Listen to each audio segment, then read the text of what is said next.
봉독하시겠습니다. 잠언 29장 15절에서 18절입니다.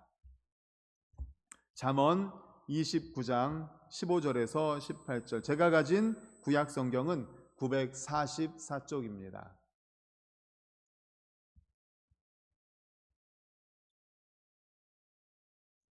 잠언 29장 15절에서 18절 우리 다 같이 읽겠습니다. 시작.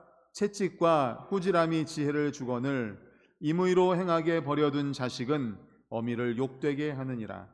악인이 많아지면 죄도 많아지나니 의인은 그들의 망함을 보리라. 내 자식을 징계하라. 그리하면 그가 너를 평안하게 하겠고 또 내 마음에 기쁨을 주리라. 묵시가 없으면 백성이 방자히 행하거니와 율법을 지키는 자는 복이 있느니라.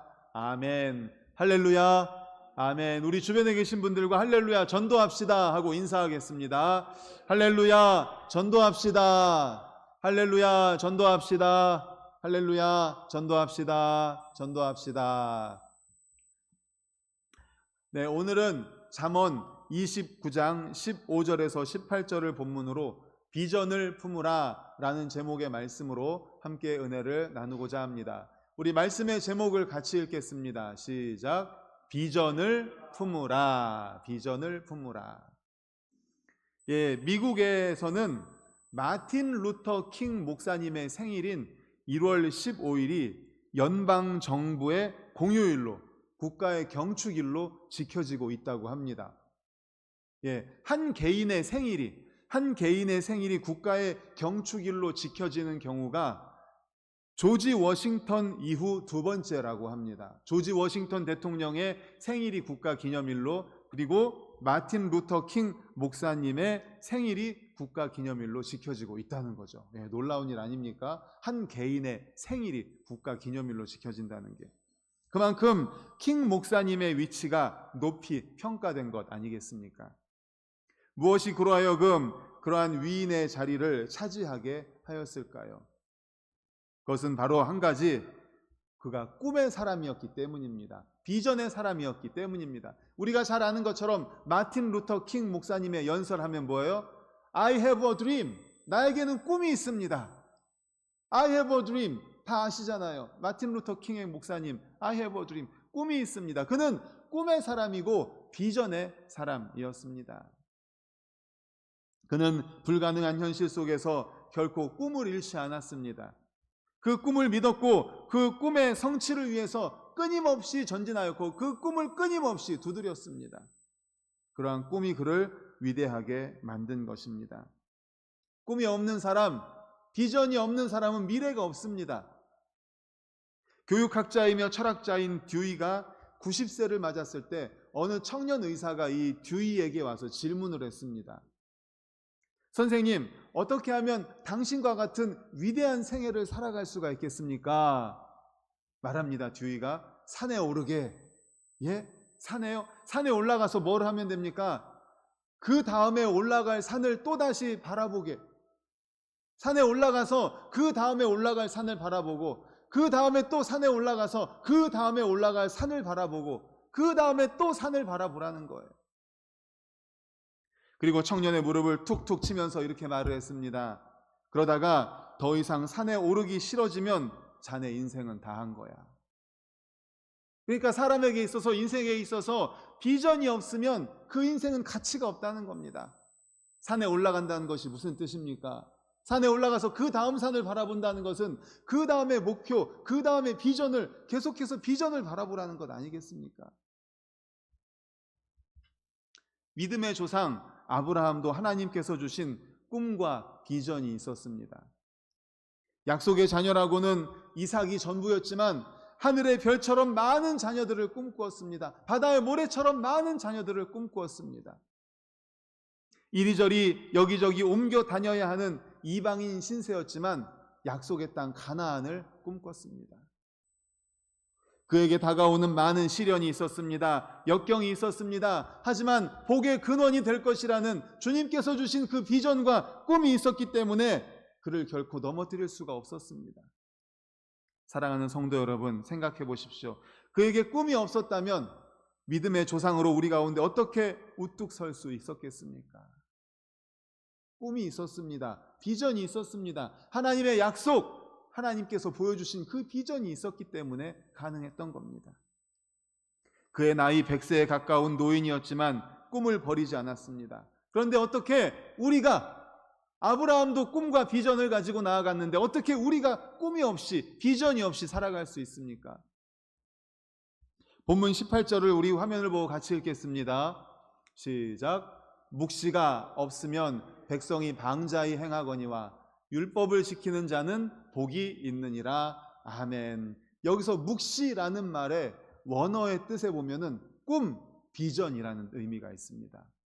그러니까 묵시가 없으면 백성이 방자히 행한다는 말이 꿈이 없으면, 비전이 없으면 백성이 방자히 행한다라는 겁니다. 꿈이 없으면, 비전이 없으면. 그러니까 비전이 없는 백성은 망하게 된다는 거예요. 꿈이 없는 백성은 망하게 된다는 겁니다. 왜 그럴까요? 왜 비전이 없으면 망할까요? 도대체 비전이 어떤 힘이 있길래, 꿈이 어떤 힘이 있길래? 한번 따라해 보겠습니다. 첫 번째, 비전을 품은 사람은 분명한 목적의 삶을 삽니다. 비전을 품은 사람은 분명한 목적의 삶을 삽니다. 목적이 분명한 삶을 산다는 겁니다. 비전이 있기 때문에. 비전이 있기 때문에. 삶의 방향이 분명하다는 것입니다. 비전이 있는 사람은 목적이 분명한 삶을 삽니다. 삶의 비전이 분명합니다. 그렇기 때문에 그 방향으로 전진을 하는 것이죠. 우리가 잘 아는 야곱은 도망자 아닙니까? 형을 속여서 장자의 명분을 사죠. 그리고 장자의 축복을 빼앗습니다. 형의 분노를 촉발시켰습니다. 아버지 집에 평화를 깨뜨렸습니다. 그리고 도망갑니다. 아버지 집을 떠나본 적이 없던 야곱입니다.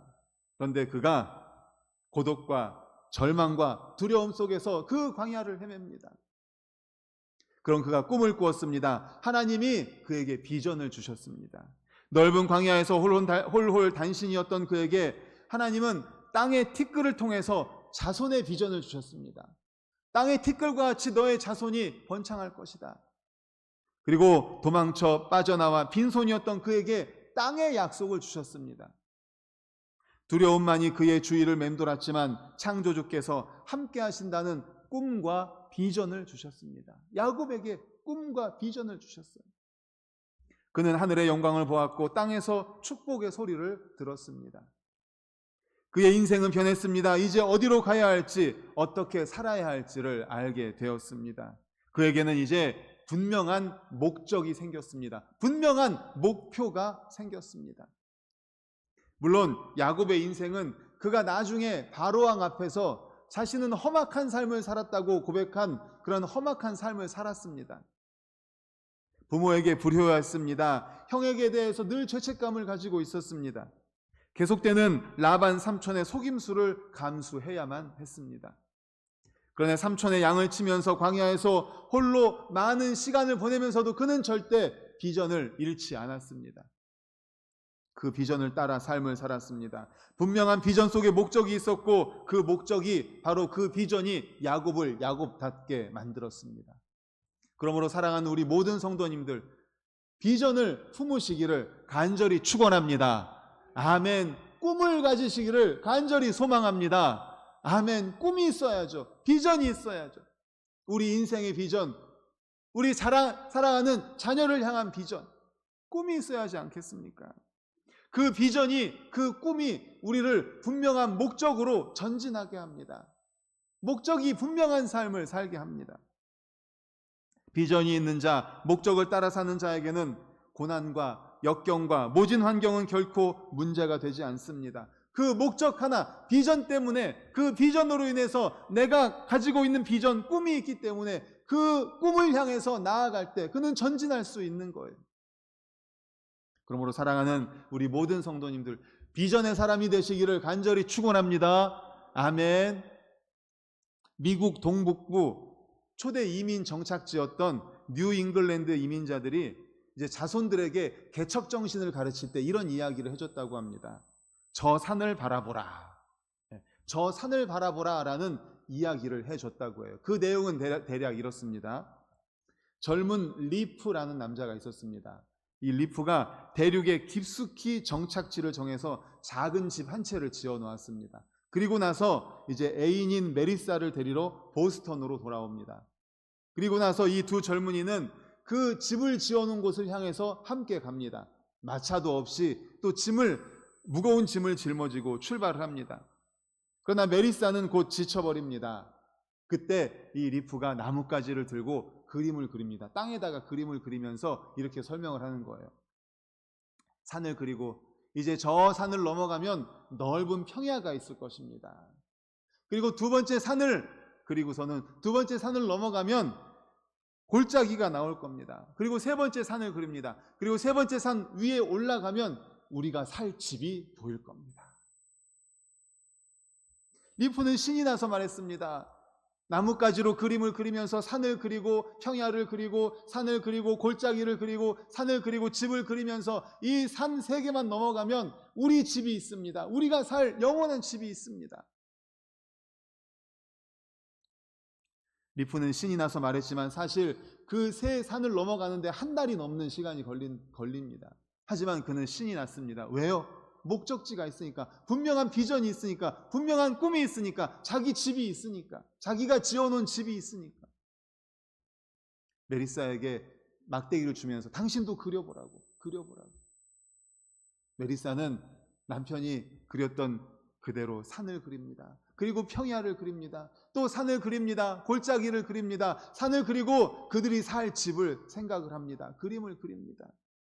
두 번을 되풀이해서 그린 메리사는 다시 짐을 짊어지고 다시 일어납니다. 갑시다. 난 출발 준비가 되었습니다. 우리들의 집으로 갑시다. 어떻게 그렇게 힘이 날 수 있습니까? 목적이 있으니까, 비전이 있으니까, 꿈이 있으니까 갈 수가 있는 거예요. 분명한 목적이 있기 때문에. 목적지를 확실히 아는 사람에게 가는 도중에 이러한 고통은 고통이 될 수 없습니다. 목적을 분명히 아는 사람은 자신을 가지고 확신을 가지고 담대하게 전진할 뿐입니다. 그러므로 사랑하는 우리 모든 성도님들, 비전을 품고 분명한 목적을 가지고 살아갈 수 있기를 간절히 축복합니다. 아멘, 아멘. 주님께서 주시는 하늘의 비전을 품으십시오. 그 목적이 여러분들을 지배하도록 하십시오.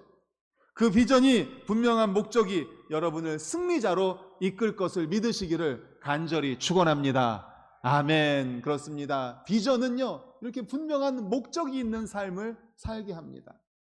두 번째, 비전을 품은 사람은 최선의 삶을 삽니다. 한번 따라해 볼까요? 비전을 품은 사람은 최선의 삶을 삽니다. 최선의 삶을 삽니다. 첫 번째, 비전을 품은 사람은 분명한 목적의 삶, 목적이 분명한 삶을 살아요. 두 번째는 최선의 삶을 삽니다. 어느 재벌 기업을 일으킨 사람이 쓴 자서전에 이런 이야기 한 토막이 있습니다. 이분이 굉장히 어렵게 시작을 했어요. 젊었을 때 부두에서 막노동을 했습니다. 막노동을 하는데 함께 이제 잠을 자는 숙소가 있었는데 빈대가 너무 많았대요. 빈대가 그렇게 사람을 문답니다. 무는데 이 빈대 때문에 잠을 잘 수가 없었대요. 빈대 소굴이었답니다. 빈대 지옥이었대요. 잠을 잘 수가 없었대요. 그래서 하루는 꾀를 내어서 어떻게 했냐면 밥상 위에서 잠을 잤답니다. 하루 이틀은 괜찮았대요. 그런데 그 다음부터 또 빈대가 물더래요. 어떻게 하는가 봤더니 빈대가 밥상 다리 있지 않습니까? 다리 4개가 있으니까 거기를 타고 올라와서 또 물더라는 겁니다. 잠을 잘 수가 없어서 이 사람이 또 꾀를 냈대요. 어떻게 꾀를 냈는가 했더니 밥상의 다리에 물을 담은 양동이로 담궈놨다는 거예요. 이해가 되시죠? 다리가 4다리가 있는데 그 다리를 양동이에다가 물을 담아서 그 다리를 이렇게 담궈놨다는 거죠. 그러니까 다리로 바로 못 올라오게, 양동이를 타고 올라오다 보면은 물에 빠져 죽게, 빈대가 물에 빠져 죽게 그렇게 만들었대요. 머리를 쓴 거죠. 하루 이틀은 괜찮았다고 합니다. 그런데 또 며칠 지나고 나니까 또 빈대가 또 물더래요. 아니 이것들이 어떻게 물을 건너왔지? 건널 수 없는데 잠을 안 자고서 어떻게 하나 봤답니다. 그랬더니 이 빈대가 양동이로 올라온 게 아니라 어디로 올라와요? 벽을 타고 올라오더래요. 벽을 타고. 벽을 타고 올라가서 천정으로 올라가가지고 자기가 있는데 거기서 뚝 떨어지더라는 거예요. 이야, 기가 막히다, 기가 막히다. 이 한갓 미물에 지나지 않는 빈대도 자기의 목표를 이루기 위해서, 사람 그 물어 뜯기 위해서, 자기 목적을 이루기 위해서 이렇게 최선을 다하는데, 그 사실을 보고 이 사람이 굉장히 큰 깨달음을 얻었다고 합니다.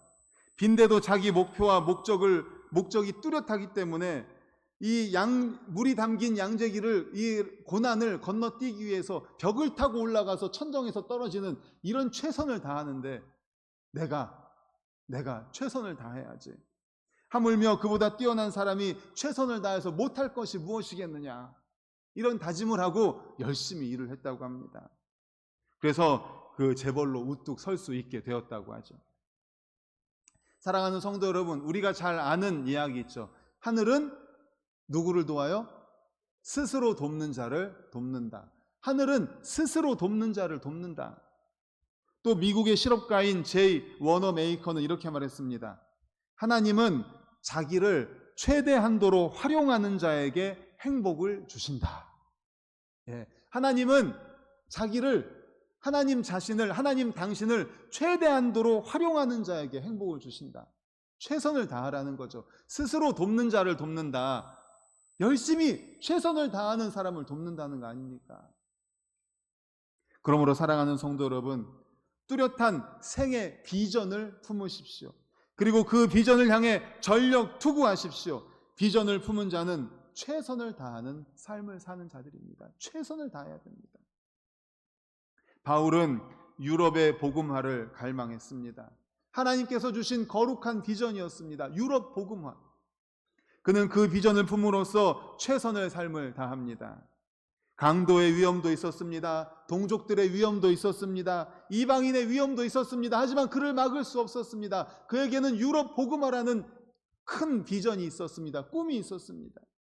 시내의 위험도 있었습니다. 광야의 위험도 있었습니다. 하지만 그의 비전을 향한 발걸음을 막을 수 없었습니다. 결국 사도 바울은 유럽으로 건너갔고 전 세계 복음화의 초석이 되었지 않습니까?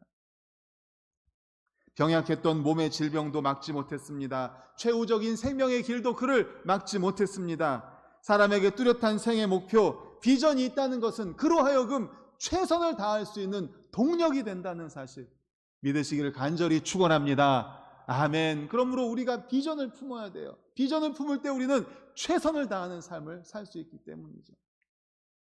2주 전에 우리 성도님들에게 광고를 드리고 제가 1박 2일 동안에 군산의 드림교회에 가서 교회 교육 컨퍼런스에 참석했습니다. 군산 드림교회 한번 쳐보시면 알겠지만 우리나라에서 주일학교로 아주 모범적인 교회입니다. 그 담임 목사님 임만호 목사님, 우리 합동 측 우리 같은 교단입니다. 임만호 목사님이 쓰신 책이 뭐가 있냐면 아이들이 교회로 몰려온다 라는 책입니다. 아이들이 교회로 몰려온다. 주일학교 학생이 100명이었는데 1800명까지 성장을 한 교회예요. 그래서 이제 저도 이제 주일학교에 대한 비전을 갖기 위해서, 품기 위해서 이번에 컨퍼런스에 다녀왔습니다. 정말 많은 도전을 받았고 많은 은혜를 받았고 또 저도 비전을 품고 왔습니다. 꿈을 가지고 왔습니다. 그런데 역시 그 교회 비전을 가지고 있는 목사님, 사역자, 교사들이 있기 때문에 정말 최선을 다하는 삶을 살더라고요. 그리고 최선을 다해서 주일학교를 섬기고 있었습니다. 정말 기가 막힌, 정말 무릎을 탁 치는 한 가지 예를 든다면 영아부가 있습니다. 거기는 아주 많이 나눠져 있어요. 영아부, 유치부, 유치 1, 2부, 유초등부도 유년부, 초등부 이렇게 나눠져 있고 중고등부, 중등부, 고등부 이렇게 다 나눠져 있어요. 청년부도 1부, 2부 나눠져 있어요. 근데 영아부, 0세에서부터 4세까지, 우리나라 나이로 0세부터 4세까지 영아부도 있는데 영아부도 전도를 한다는 겁니다. 뭐 할 수 있겠죠. 근데 전도를 하는데 정말 기가 막힌 방법으로 전도를 하더라고요. 어떻게 전도할 수 있을까요? 어디서? 소아과 병원 앞에서 한대요. 정말 기가 막히지 않습니까? 소아과 병원, 그리고 그 병원 밑에 약국이 있을 거 아니에요. 그 소아과 병원 그 약국 앞에서 전도용품, 애기들이 좋아하는 전도용품을 만들어가지고 애기들한테 전도하고 그 부모님한테 복음 제시를 한다고 하더라고요. 정말 기가 막히다. 어떻게 그런 생각을 할 수가 있지? 가서 그런 생각을 했던 거예요. 어떻게 소아과 병원 앞에서 전도할 생각을 할까? 정말 비전이 있으니까, 꿈이 있으니까 이렇게 최선을 다하는구나. 그리고 그렇게 생각을 하니까 되는구나. 그래서 지난주에도 제가 전교인 야외배 갔을 때 말씀드렸죠. 그 담임 목사님이 교육자들한테 말하는 게 뭐라고 그랬죠? 안 된다는 안 된다. 한번 따라해 보세요. 안 된다는 안 된다. 안 된다는 안 된다. 예, 안 된다라고 말하지 말라는 거예요. 된다는 겁니다. 예, 여호수아와 갈렙처럼 된다는 믿음을 가지고 가면 된다는 거예요. 주님께서 주시는 비전이 있으니까 안 된다는 안 된다. 된다 하는 거예요. 된다. 되잖아요. 되잖아요. 그리고 실제로 그 교회에서 이제 부교육자를 했던 분들이 여러 지역으로 가서 담임 목회를 많이 하시는데 다 되더라는 거예요. 예, 그 교회에서 부교육자를 하셨던 분들이 담임으로 나가가지고 거기서 했던 것처럼 하니까 다 되는 거예요. 부끄럽지만 저도 제가 거기서 가서 제 스스로 된다는 걸 확인했던 게 왜 그러냐면, 제가 여기 오기 전에 예사랑교회에서 있었잖아요. 예사랑교회에서 유초등부와 청년부를 지도하면서 저는 저 나름대로 기도하면서 제가 열심히 사역을 했습니다. 그리고 우리 청빙위원들에게 제가 목회 계획서를 낼 때 거기에 냈던 것처럼 청년부를 제가 거의 배가 성장시켰고 유초등부도 배가 성장을 시켰어요. 그런데 그때 제가 했던 것들이 보니까 이 군산 드림교회에서 하는 거랑 비슷하더라고요. 정확하게 드림교회에서 했던 거 똑같진 않지만 비슷하게 했었어요. 그렇기 때문에 그런 열매가 있었던 것을 저도 경험을 했었습니다. 그렇구나. 하면 됩니다. 예, 비전을 가지고 꿈을 가지고 하면 됩니다. 안 된다라는 말 하지 않고 하면 된다. 그리고 되는 방법을 찾아가는 거예요. 한 걸음씩 한 걸음씩. 바로 이게 비전의 사람이고, 비전을 가지고 있으면 이렇게 최선을 다해서 한 걸음 한 걸음 하다 보면 됩니다. 됩니다. 그래서 우리 주일학교, 우리 반석교회 주일학교도 제가 비전을 가지고 왔어요. 꿈을 가지고 왔어요. 너무 감사한 시간이었습니다. 이제 함께 앞으로 꿈을 함께 공유할 수 있기를 간절히 축원합니다. 우리 성도님들도 최선을 다해 주시기를 간절히 바랍니다. 주일학교뿐만 아니에요. 우리 모든 삶도 마찬가지입니다. 우리 성도님들의 삶에 있어서도 비전을 가지고 최선을 다하는 우리 모두가 되시기를 간절히 축원합니다. 아멘. 마지막 세 번째, 비전을 품은 사람은 결코 낙심하지 않습니다. 따라해 보겠습니다. 비전을 품은 사람은 낙심하지 않습니다. 낙심하지 않습니다. 중국 고어에 보면 호사다마라는 말이 있습니다. 좋은 일을 하려다 보면 어려운 일이 있기 마련이다라는 것입니다. 좋은 일을 하다 보면 어려운 일이 있기 마련이죠. 아무리 선한 뜻을 가지고 일해도 방해꾼이 있기 마련이듯이 우리가 비전을 가지고 비전을 이루려고 노력할 때 어려움이 있을 수 있습니다. 환난이 있을 수 있습니다. 여러 가지 핍박이 찾아옵니다. 요셉도 마찬가지 아닙니까? 요셉도 꿈의 사람이죠. 비전의 사람이죠. 하나님께서 꿈을 보여주셨습니다. 하지만 그의 형들에 의해서 노예로 팔리죠.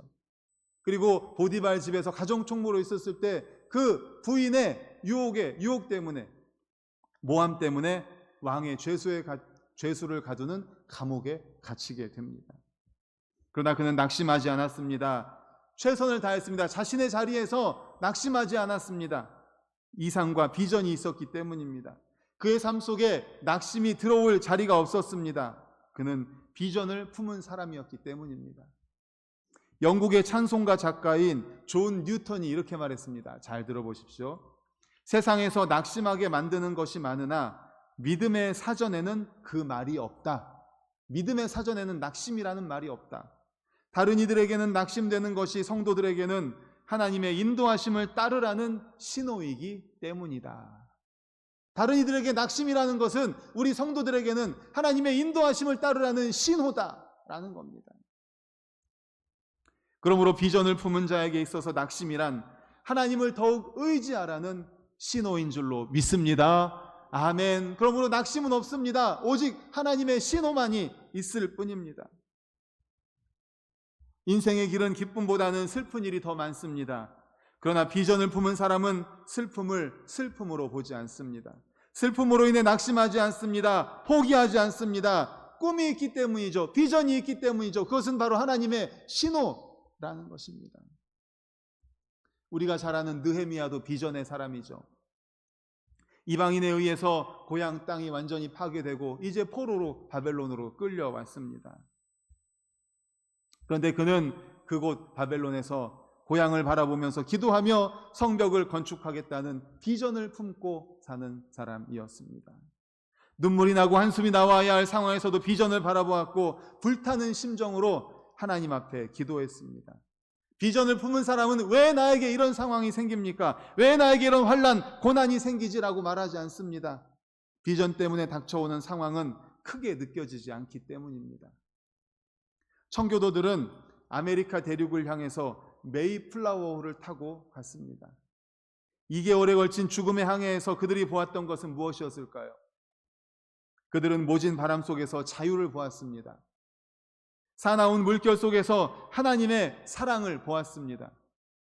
아메리카 벌판에 도착한 그들이 추위와 굶주림과 싸우며 첫 겨울을 넘기는 동안에 절반이나 죽었습니다. 그러나 그들은 얼어붙은 뉴 잉글랜드 벌판에서 행복한 새 세계를 보았고 죽음 속에서 아메리카의 미래를 보았던 것입니다. 사랑하는 성도 여러분, 비전을 품은 자는 절망 속에서도 비전을 바라봅니다. 그리고 비전을 움켜잡습니다. 그리고 그것을 향하여 발걸음을 옮겨갑니다. 거기에는 절망이 없습니다. 낙심의 흔적도 없습니다. 순교자인 스데반, 죽음의 순간에도 무엇을 보았는지 우리 사도행전 7장 55절을 다 같이 화면 보고 읽겠습니다. 시작. 스데반이 성령 충만하여 하늘을 우러러 주목하여 하나님의 영광과 및 예수께서 하나님 우편에 서신 것을 보고 아멘. 하나님의 영광과 및 예수께서 하나님 우편에 서신 것을 보았습니다. 그러므로 함께 하시는 주님을 바라보십시다. 주님께서 보여주시는 비전을 바라보십시다. 주님께서 우리에게 주시는 꿈을 바라보십시다. 그리고 절망을 이겨내고 낙심을 건너뛰는 우리 모든 성도님들 되시기를 간절히 축원합니다. 아멘. 이제 말씀을 정리하려고 합니다. 비전을 품은 자에게는 분명한 목적이 있습니다. 비전은 우리에게 분명한 목적이 있는 삶을 살게 합니다. 비전이 있다는 건 뭡니까? 우리의 목적이 있는 거예요. 꿈이 있습니다. 분명한 목표가 있습니다. 목표를 향해서 전진할 수 있게 합니다. 그리고 비전을 품은 자는 최선을 다합니다. 최선을 다합니다. 아까 빈대 이야기 기억하십시오. 아마 설교는 다 잊어버려도 빈대 이야기는 안 까먹을 거려. 빈대, 천정으로 올라가서 나한테 떨어지는 빈대 생각해 보세요. 빈대도 그렇게 사는데 왜 우리가 최선을 다하지 못합니까? 최선을 다할 수 있죠. 그리고 우리에게 있는 낙심, 어려움, 문제가 되지 않습니다. 비전이 있는데, 꿈이 있는데 꿈을 생각하십시오. 그럴 때 하나님은 우리를 돌아보시고 지켜주십니다. 비전이 이루어질 때까지 함께 하십니다. 아브라함의 비전, 야곱의 비전, 요셉의 비전, 느헤미야의 비전에 응답하신 하나님께서 비전을 품은 우리 모든 성도님들과도 함께 하실 줄로 믿습니다. 아멘, 아멘. 교회 소식 시간에도 말씀드렸지만 오늘 유치부와 유초등부가 행축, 초청주일로 지킵니다. 우리 유치부 선생님들, 유초등부 선생님들이 정말 기도하면서 똑같이 유치부와 유초등부도 우리 작년부와 똑같이, 물론 기간은 짧습니다. 우리는 8주 혹은 10주 동안에 이제 태신자를 잉태하고 진군식을 하고 잉태한 뒤에 영적인 양분을 공급해주고 또 초청주일에 출산하고 양육하는, 우리는 8단계에서 10단계를 하지만 유치부와 유초등부는 너무 길어서 한 달 정도, 한 4주 정도를 합니다. 똑같이 진군식을 하고 잉태하고 영적인 양분을 공급해주고 이제 오늘 초청하는 거예요. 물론 하나님 은혜로 많이 올 수도 있습니다. 친구들이 많이 올 수도 있고 적게 올 수도 있습니다. 하지만 실망하지 마십시오. 적게 온다고 낙심하지 마십시오. 계속합니다. 주일학교도 행축 계속합니다. 비전을 가지고 꿈을 가지고 계속하는 거예요. 그리고 말씀드렸던 것처럼 군산 드림교회 다녀오면서 비전을 가지고 왔습니다. 제가 꿈을 가지고 왔습니다. 우리 반석교회 주일학교를 향한 비전, 하나님의 꿈, 하나님의 비전을 가지고 왔습니다. 이제 앞으로 제가 여러분들에게 펼쳐 보여드릴 것입니다. 우리 주일학교 선생님들에게 하나씩 펼쳐 보여드릴 겁니다. 그리고 주일학교의 부흥과 성장을 위해서 우리 반석교회 유치부, 유초등부, 중고등부, 청년부를 위해서 최선을 다할 겁니다. 그 비전을 향해서 전진할 겁니다. 목표를 가지고 나아갈 겁니다. 우리 선생님들 함께 해주시고 성도님들도 함께 해주십시오. 그래서 우리 반석교회 주일학교도요, 정말 우리 그 군산 드림교회와 그 군산 드림교회 부교육자들이 나가서 개척하시거나 또는 담임으로 가신 그 교회들처럼 우리 반석교회 주일학교도 놀랍게 부흥하고 성장하는 역사, 그러한 비전을 이룰 수 있기를 간절히 소망합니다. 그래서 오늘 이 말씀을 그래서 준비한 거예요. 오늘 행축 초청주일, 유치부와 유초등부가 초청주일로 지키는데 관심을 가져주시고 기도해 주십시오. 그리고 많이 협력해 주십시오. 우리 자녀들 많이 보내주세요. 자녀들의 자녀들, 손주들도 많이 보내주십시오. 그리고 오늘이 아니어도 괜찮습니다. 앞으로 계속해서 우리 반석교회 주일학교 우리가 해야 되잖아요. 우리가 전도해야 되잖아요. 우리 자녀잖아요. 우리 주일학교잖아요. 비전을 함께 공유하면서 나아갔으면 좋겠습니다. 그래서 우리 반석교회, 우리 장년부는 정말 행축을 통해서 많은 새가족들을 보내주시고 또 코로나 이전보다 더 많이 부흥했잖아요. 우리 주일학교도 그렇게 될 수 있었으면 좋겠습니다. 될 수 있기를 간절히 소망합니다. 될 수 있는 비전을 주셨고 꿈을 주셨습니다. 이 비전을 향해서 함께 나아가는 우리 모든 성도님들, 우리의 삶 속에서도 이러한 비전이 이루어질 수 있도록 우리 모든 성도님들도 비전을 향해서 목적을 향해 나아가고 최선을 다하고 낙심하지 않고 실망하지 않고 나아가는 우리 모든 성도님들 되시기를 간절히 축원합니다. 아멘.